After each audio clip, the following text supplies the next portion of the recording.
안녕하세요. 자, 오늘 형법은 사기죄 14년 순경시험에 나왔던 문제 좀 잠깐 볼게요. 자, 1번 송금 의뢰인과 수취인 사이에 계좌이체 등의 원인이 되는 법률 관계가 존재하지 않음에도 계좌이체에서 수취인이 이체금액 상당의 예금 채권을 취득한 경우 차고송금이죠. 차고송금이 있었습니다. 자, 차고송금에서 좀 기억하시게 A라는 사람이 B라는 사람한테 계좌이체를 잘못해버린 거죠. 착오로 송금을 한 겁니다. 그럼 착오로 송금하게 되면 돈은 B 계좌에 들어왔습니다. B 계좌에 들어오게 되면 B는 우리 신식상 A에 대해서 보관자 지위를 인정한다고 그랬죠. 그래서 B가 이거를 써버리면 횡령죄가 되는 건 맞습니다. 근데 지금 그 문제가 아니라 이 B가 통장에 들어오는 걸 인출하는 거 있죠. 통장에서 인출하는 것이 혹시 죄가 되느냐 이거죠. 이건 죄가 될 리가 없죠. 여러분, 지금 B가 자기 통장에 들어왔잖아요. 이 통장에 들어온 것을 인출하는 것이 은행에 대해서는 죄가 될 필요 없죠. 피해자에 대해서 횡령죄가 되는 겁니다. 은행에 대해서는 내 통장에 들어온 돈 찾을 수 있는 건 당연한 겁니다. 이게 예금 채권이라는 게 어쨌든 내 통장으로 들어왔기 때문에 자기 통장에 들어있는 돈, B의 통장에 들어있는 돈은 B가 찾을 수 있는 권리가 있어요. 이걸 예금 채권이라고 하는데, 자기가 가지고 있는 예금 채권을 실행한 거에 불과하기 때문에 은행을 속인 건 없습니다. 당연히 자기 통장에 들어오는 뺀 거니까. 그래서 은행에 대해서 속이거나 그런 것이 아니기 때문에 은행을 피해자로는 사기죄는 될 수가 없고요. 그냥 단순히 이 피해자 A에 대한 횡령죄만 되겠죠. 이게 횡령죄만 되고, B가 통장에 인출하는 것은 자기 통장에 들어있는 돈을 뺀 거니까 이건 별도로 사기죄에 해당하지 않는다. 이거 하시면 되고, 그다음에 배당 이의 소송의 1심에서 패소 판결을 받고 항소한 자가 그 항소를 취하를 해버렸습니다.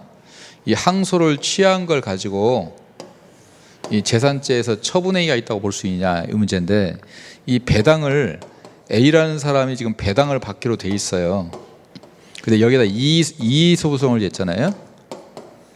이 사람 주지 말라는 거야. 이 사람이 배당을 받으면 안 된다라고 한 건데, 요 이의 소송에 대해서 취하를 해버리게 되면요, 어떤 결과가 생길까요? 당연히 이 사람이 배당을 받게 돼 버립니다. 그럼 이건 결국 이 사람이 배당이라는 이득을 받게 돼요. 그래서 이거는 처분행위로 볼 수 있다는 겁니다.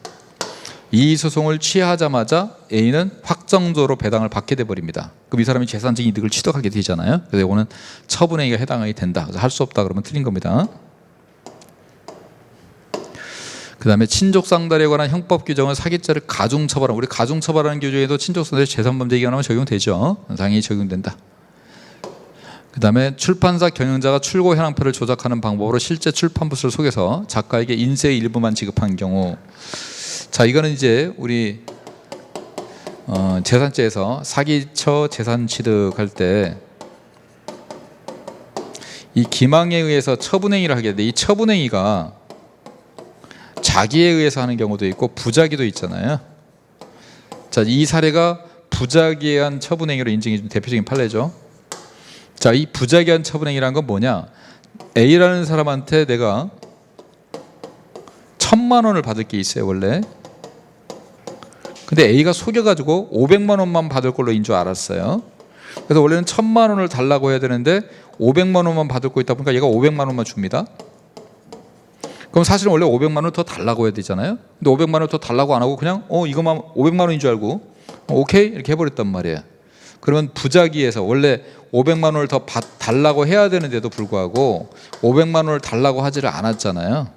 요거에서 처분행위가 인정이 된다는 거예요. 그럼 A는 500만 원을 더 안 줘도 되잖아요. 원래 1,000만 원을 줘야 되는데 500만 원만 줬는데 오케이 해버리면요, 500만 원은 안 줘도 되는 것이 돼버립니다. 그럼 이 행위는 뭐냐? 원래 더 달라고 할 거를 달라고 안 했다는 겁니다. 부작위. 이렇게 의해서 사기죄가 될 수 있다. 자, 미음번에 자동차 명의 수탁자가 명의 신탁 사실을 고지하지 않고 나아가 자신 소유라는 말을 하면서 자동차를 제3자에게 매도했습니다. 속였네요. 명의 신탁을 받은 거를 자기 거라고 했으니까 기망이죠. 근데 우리 사기죄는 아까도 얘기했지만 사기처 재산 취득에서요, 기망행위와 처분행위 사이에서는 다 인과관계가 있어야 됩니다. 이렇게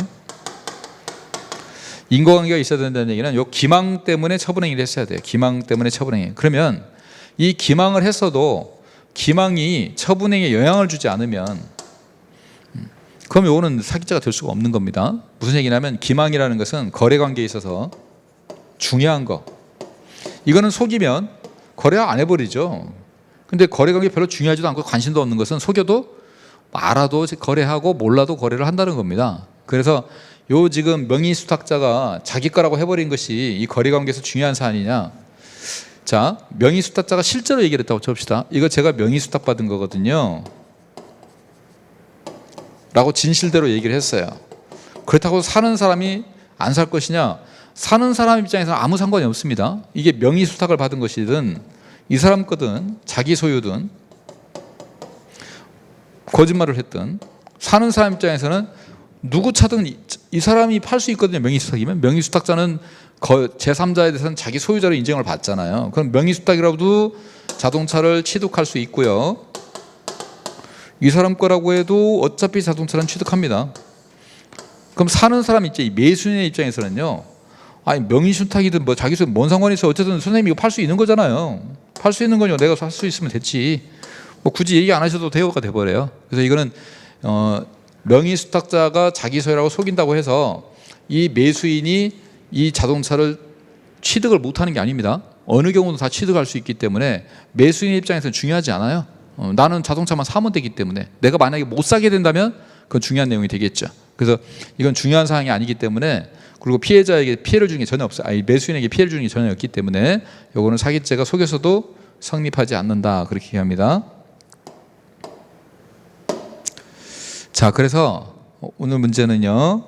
일단 차고 송금했을 때 그 은행에서 돈을 빼는 거, 그 수취인이 은행에서 돈을 빼는 거, 이거는 송금한 피해자에서 횡령죄는 될 수 있어도 은행을 피해자로는 사기죄는 되지 않는다. 원래 내 통장에 들어있는 돈 뺀 거니까.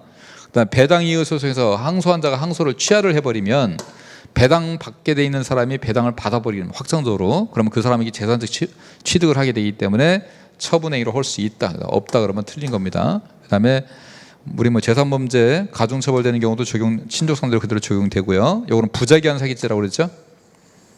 부작위한 속아서 더 달라고 안 한 겁니다. 속아서 저자가 인세를 더 받을 게 있는데도 불구하고 더 받을 게 없는 줄 알았어요. 그래서 저자가 더 달라고 하지 않아서 출판사가 그 돈을 안 줘버리게 된 경우, 그럼 부작위한 사기죄가 된다는 거. 우리 명의수탁자는 제3자에게 이 자동차를 처분할 수 있는 권리가 있기 때문에 자기 소유라고 하든 자기 소유가 아니라고 하든 처분할 수 있는 권리가 있기 때문에 어쨌든 매수인은 건 취득할 수가 있습니다.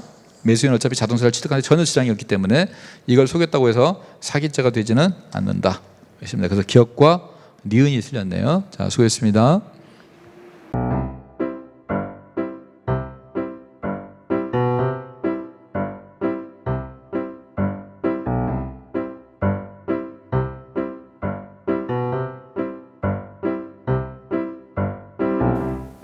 구독, 좋아요, 알림 설정